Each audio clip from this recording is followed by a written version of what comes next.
Hey, and welcome to The Explainer. Today, we are diving deep into a massive new study that asks a huge question in education. What is the absolute best way to teach our kids how to read and spell? So stick around because some of these answers, well, they might just surprise you. Okay, let's kick things off with a little puzzle. Just think about the word kicked. We spell it with an ED on the end, but say it out loud, kicked. It sounds like it ends with a T, right? Kicked? Now, this is exactly the kind of thing that trips up young readers and spellers, and honestly, it reveals a really fascinating secret about the English language.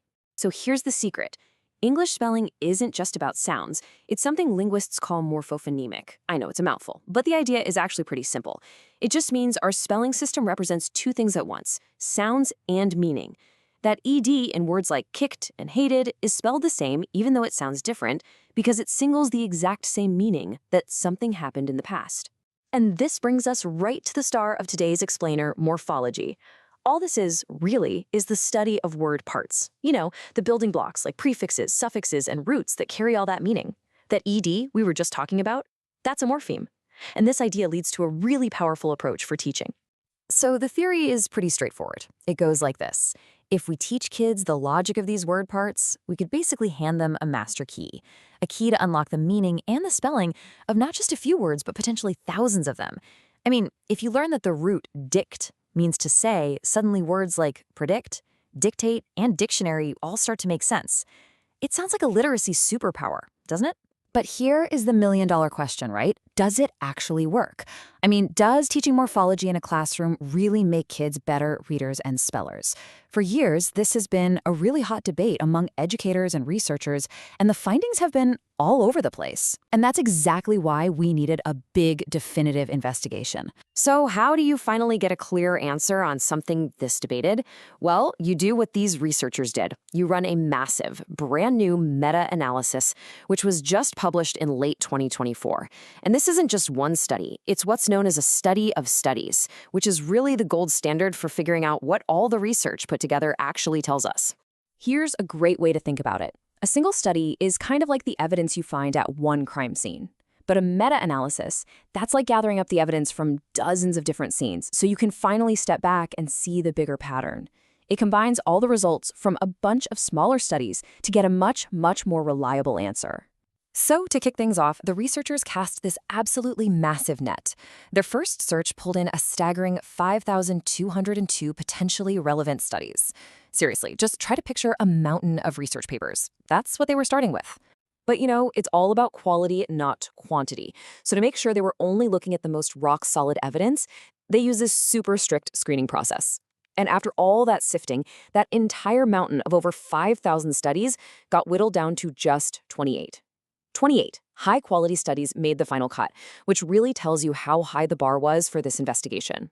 All right, so here we are, the moment of truth. After crunching the numbers on those 28 robust studies, what did the evidence actually show? Does teaching kids word parts really work? So the first big finding, and this is a really interesting one, was all about spelling. For the words that were specifically taught during the lessons, what they called trained words, the effect was huge. Then, for new words that use those same taught parts, the effect was still pretty solid, a moderate one.